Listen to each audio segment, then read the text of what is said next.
Assalamualaikum warahmatullahi wabarakatuh. Salam sejahtera sehat selalu buat teman semua. Mohon dukungan channel kami dengan cara subscribe dan tonton terus video kami hingga selesai. Dengan cara menonton video kami Anda telah berinfak, karena sebagian adsen ini insya Allah akan kami sumbangkan bagi yang membutuhkan. Terima kasih.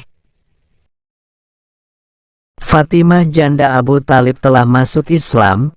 Namun keislamannya tidak diketahui, entah sesudah kematian suaminya atau belum, demikian pula putrinya Hani. Akan tetapi Hubairoh sama sekali tidak tersentuh oleh risalah Tauhid. Meskipun demikian, ia tetap menyambut Nabi ketika beliau masuk ke rumahnya. Jika waktu sholat tiba selama kunjungan itu, para pemeluk Islam di keluarga itu akan sholat berjemaah. Suatu ketika seusai mereka sholat yang diimami Nabi, Hani mengundang beliau untuk menginap di rumahnya, dan beliau menerima tawarannya. Setelah tidur sejenak, beliau bangun dan pergi ke masjid karena beliau suka mengunjungi Ka'bah di malam hari. Ketika beliau di sana, rasa kantuk pun menghampiri dan beliau pun tertidur di Hijr. Cerita beliau, ketika aku sedang tidur di Hijr, Jibril datang kepadaku dan menyentuhku dengan kakinya. Aku pun segera duduk tegap. Setelah kulihat tidak ada apa-apa, aku berbaring kembali. Jibril datang lagi untuk kedua kalinya, namun yang ketiga kalinya ia mengangkatku. Aku bangkit dan berdiri di sampingnya.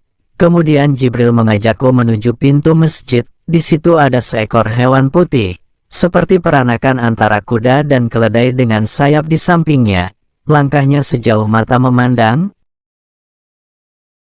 Kemudian Nabi menceritakan bagaimana beliau menunggangi burak bersama malaikat yang menunjukkan jalan dan mengukur kecepatannya seperti menunggang kuda yang menyenangkan. Mereka melaju ke utara Yasrib dan Khaybar sampai Yerusalem. Kemudian mereka bertemu dengan para nabi Ibrahim, Musa, Isa, dan nabi lainnya. Ketika beliau sholat di tempat ibadah itu, merekalah menjadi makmum di belakangnya. Lalu ada 2 gelas minuman yang disuguhkan kepada Nabi dan ditawarkan kepadanya. Satu berisi anggur dan satunya lagi berisi susu. Kemudian beliau mengambil gelas yang berisi susu dan meminumnya, serta tidak menyentuh gelas yang berisi anggur. Jibril berkata, "Engkau telah diberi petunjuk kepada jalan yang benar dan memberi petunjuk kepada umatmu. Hai Muhammad, anggur itu terlarang bagimu." Setelah itu, Nabi diangkat dari kehidupan dunia menuju langit, seperti yang terjadi pada nabi lainnya, kepada Nuh, Ilyas, dan Isa, juga Maryam. Dari Masjid Al-Aqsa, beliau kembali menaiki buruk yang menggerakkan sayapnya terbang ke atas. Bersama malaikat beliau Miraj, melampaui ruang, waktu, dan bentuk lahiriah bumi, lalu melintasi ke-7 langit. Di sana beliau bertemu lagi dengan para nabi yang sholat bersamanya di Yerusalem. Namun, di Yerusalem mereka tampak seperti hidup di bumi, sementara Nabi kini melihat mereka dalam wujud rohani sebagaimana mereka melihat beliau. Beliau kagum dengan perubahan mereka. Mengenai Yusuf beliau berkomentar, wajahnya laksana cahaya rembulan saat purnama, ketampanannya tidak kurang dari setengah ketampanan yang ia lihat saat itu. Namun hal itu tidak menafikan kekaguman Nabi Muhammad terhadap saudara-saudara yang lain. Beliau menyebutkan secara khusus ketampanan Nabi Harun. Kemudian di langit berikutnya beliau berkata, "Sekeping anak panah dari surga lebih baik daripada segala yang ada di bawah matahari." Maksudnya semua yang di bumi.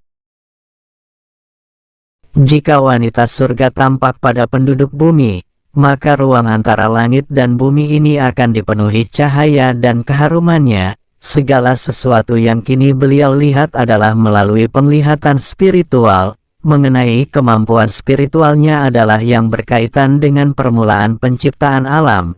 Beliau berkata, "Aku adalah nabi ketika Adam masih dalam bentuk antara air dan tanah liat." Puncak nirainya adalah di Sidratul Muntaha. Begitulah yang disebut dalam Al-Quran, berdasarkan hadis Nabi dikatakan, Sidratul Muntaha berakar pada singgasana, yaitu arsy, itu menandakan puncak pengetahuan setiap orang yang berpengetahuan, baik malaikat maupun rasul, segala sesuatu di atasnya adalah misteri yang tersembunyi, tidak diketahui oleh siapapun kecuali Allah semata. Di Sidratul Muntaha Nabi menerima perintah sholat 50 kali dalam sehari semalam bagi umatnya. Kemudian Nabi menerima wahyu yang berisi ajaran pokok Islam dalam surat Al-Baqarah ayat 285. Bismillahirrahmanirrahim.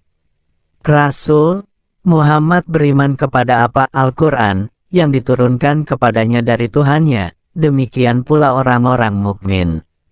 Masing-masing beriman kepada Allah, malaikat-malaikatnya, kitab-kitabnya, dan rasul-rasulnya.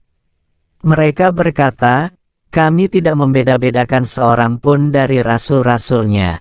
Mereka juga berkata, kami dengar dan kami taat. Ampunilah kami, wahai Tuhan kami.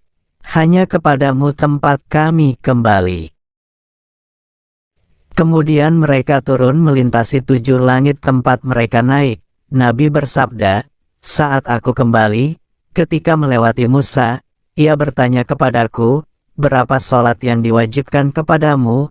Aku menjawab 50 kali sehari semalam. Ia berkata, kewajiban sholat itu sangat berat, sedangkan umatmu lemah, kembalilah kepada Tuhanmu, serta mohonlah kepadanya keringanan bagimu dan umatmu. Maka aku kembali dan memohon keringanan kepada Allah, dan Allah mengurangi 10. Lalu aku melewati Musa kembali dan ia mengulangi perkataan yang sama seperti sebelumnya. Maka aku kembali lagi dan dikurangi 10 lagi. Namun setiap kali aku kembali ke Musa, ia tetap menyuruhku kembali. Sampai akhirnya kewajiban sholat hanya 5 kali sehari semalam. Kemudian aku kembali lagi kepada Musa. Tetapi ia tetap mengatakan hal yang sama. Kemudian aku berkata, aku telah berkali-kali menghadap Tuhanku untuk memohon kepadanya sampai aku merasa malu. Aku tidak akan menghadapnya lagi. Dengan demikian, bagi siapa yang mendirikan sholat 5 waktu dalam keimanan dan harapan akan rahmat Allah, ia akan diberi pahala sebanyak 50 kali sholat. Setelah Nabi dan malaikat turun ke Yerusalem, mereka kembali ke Mekah melewati banyak kafilah ke arah selatan. Ketika mereka tiba di Ka'bah, waktu itu masih malam dan Nabi kembali ke rumah ponakannya. Hani menuturkan, menjelang fajar Nabi membangunkan kami. Setelah kami melaksanakan sholat subuh beliau berkata, hai Hani, aku sholat isya bersamamu di lembah ini seperti yang engkau lihat. Lalu aku pergi ke Yerusalem dan sholat di sana. Kini aku sholat subuh bersamamu. Kemudian beliau hendak beranjak pergi dan kupegang jubahnya erat-erat hingga terlepas dan perutnya terlihat. Dan aku berkata, wahai Rasulullah, jangan ceritakan ini kepada masyarakat karena engkau akan dianggap berbohong. Mereka akan menghinamu. Nabi menjawab, demi Allah ini akan kuceritakan kepada mereka. Lalu beliau pergi ke masjid dan menceritakan kepada mereka tentang perjalanannya ke Yerusalem. Musuh-musuhnya segera merasa menang karena mereka kini memiliki alasan yang tak dapat dibantah untuk menghina Nabi. Setiap orang Quraisy tahu bahwa perjalanan suatu kafilah dari Mekah ke Suriah membutuhkan waktu sebulan untuk berangkat dan sebulan untuk pulang. Nabi kini mengaku telah pergi ke sana dan kembali dalam waktu semalam. Kemudian sekelompok orang pergi menemui Abu Bakar dan berkata, apa pendapatmu sekarang tentang sahabatmu itu? Ia mengatakan telah pergi ke sana dan sholat di sana lalu kembali ke Mekah. Awalnya Abu Bakar menuduh mereka berbohong. Lalu mereka meyakinkannya dan berkata bahwa Nabi sedang berada di masjid menceritakan tentang perjalanannya itu. Abu Bakar berkata, jika ia berkata demikian itu adalah benar, di mana keganjilannya? Sedangkan beliau mengatakan kepadaku bahwa berita-berita datang dari langit ke bumi dan 1 jam sehari atau semalam.